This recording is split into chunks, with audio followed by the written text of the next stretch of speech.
ओम श्री गणेशाय नमः। संक्षिप्त महाभारत सौप्तिक पर्व। अश्वत्थामा का पांडवों को कपट पूर्वक मारने का निश्चय। अंतर्यामी नारायण स्वरूप भगवान श्री कृष्ण, उनकी सखा नर रत्न अर्जुन, उनकी लीला प्रकट करने वाली भगवती सरस्वती और उसके वक्ता भगवान व्यास को नमस्कार करके आसुरी संपत्तियों का नाश करके अंतःकरण पर विजय प्राप्त कराने वाले महाभारत ग्रंथ का पाठ करना चाहिए।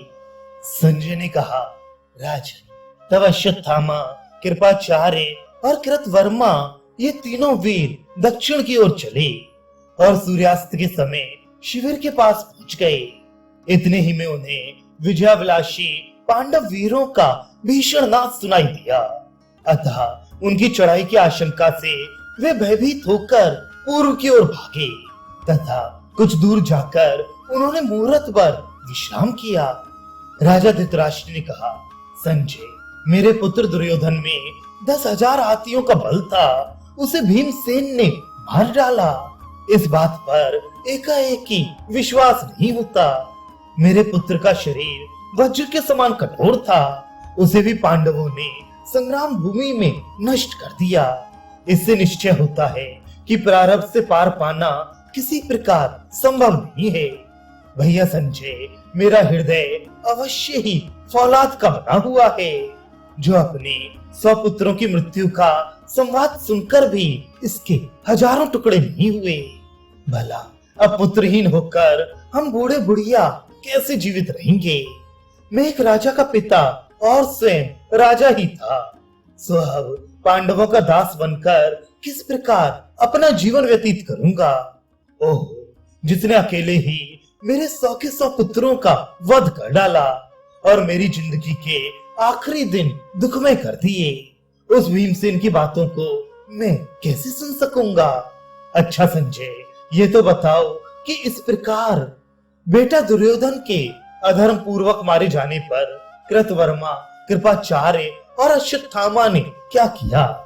संजय ने कहा, राजन, आपके पक्ष के ये तीनों वीर थोड़ी ही दूर गए थे कि इन्होंने तरह तरह के वृक्ष और लताओं से भरा हुआ एक भयंकर वन देखा।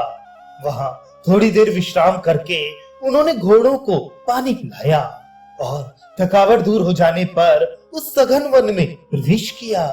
वहां चारों ओर दृष्टि डालने पर उन्हें एक विशाल वट वृक्ष दिखाई दिया, जिसकी हजारों शाखाएं सब ओर फैली हुई थीं। उस वट के पास पहुंचकर वे महारथी अपने रथों से उतर पड़े और स्नान आदि करके संध्या वंदन करने लगे। इतने ही में भगवान भास्कर अस्ताचल के शिखर पर पहुंच गए और संपूर्ण संसार में निशा देवी का आधिपत्य हो गया। सब ओर छिटके हुए ग्रह, नक्षत्र और तारों से सुशोभित गगन मंडल दर्शनी वितान के समान शोभा पाने लगा। अभी रात्रि का आरंभ काल ही था। कृतवर्मा, कृपाचार्य तथा पांडवों के विगत संहार के लिए शोक प्रकट करने लगे। अत्यंत थके होने के कारण नींद ने उन्हें धर दबाया। इससे आचार्य कृप और कृतवर्मा सो गए। यद्यपि ये महामूल्य पलंगों पर सोने वाले सब प्रकार की सुख सामग्रियों से संपन्न और दुख के अनभ्यासी थे, तो भी अनाथों की तरह पृथ्वी पर ही पड़ गए। किंतु अश्वत्थामा इस समय अत्यंत क्रोध और रोष में भरा हुआ था, इसलिए उसे नींद नहीं आई। उसने चारों ओर वन में दृष्टि डाली तो उसे उस वटवृक्ष पर बहुत से कौवे दिखाई दिए। उस रात हजारों कौवों ने उस वृक्ष पर बसेरा लिया था और वे आनंद से अलग अलग घोंसलों में सोए हुए थे। इसी समय उसे एक भयानक उल्लू उस ओर आता दिखाई दिया। वह धीरे धीरे गुनगुनाता वट की एक शाखा पर कूदा और उस पर सोए हुए अनेकों कौवों को मारने लगा। उसने अपने पंजों से किन्हीं कौवों के पर नोच डाले, किन्हीं के सिर काट लिए और किन्हीं के पैर तोड़ दिए। इस प्रकार अपनी आंखों के सामने आए हुए अनेकों कौवों को उसने बात की बात में मार डाला।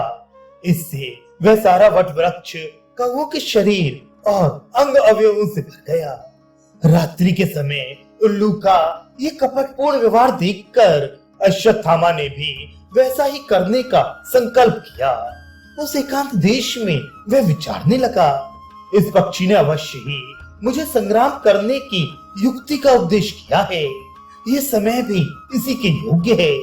पांडव लोग विजय पाकर बड़े तेजस्वी, बलवान और उत्साही हो रहे हैं। इस समय अपनी शक्ति से तो मैं उन्हें मार नहीं सकता और राजा दुर्योधन के आगे उनका वध करने की मैं प्रतिज्ञा कर चुका हूँ। अब यदि मैं न्याय अनुसार युद्ध करूंगा तो निसंदेह मुझे अपने प्राणों से हाथ धोना पड़ेगा। हाँ, कपट से अवश्य सफलता हो सकती है और शत्रुओं का भी खूब संहार हो सकता है। पांडवों ने भी तो पद पद पर अनेकों निंदनीय और कुत्सित कर्म किए हैं।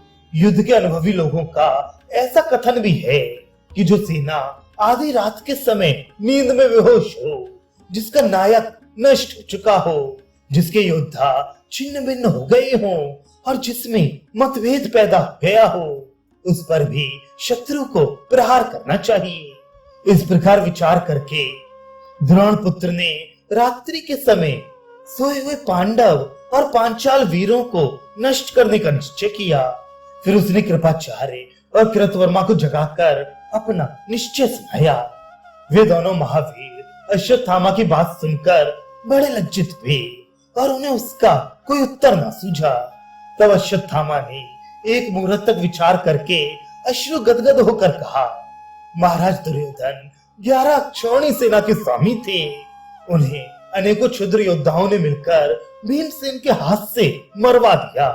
पापी भीम ने एक मूर्धा विशित सम्राट के मस्तक पर लात मारी। ये उसका कितना खोटा काम था। हाय, पांडवों ने कौरवों का कैसा भीषण संहार किया है कि आज इस महान संहार से हम 3 ही बच पाए हैं। मैं तो इस सबको समय का फेर ही सोचता हूँ।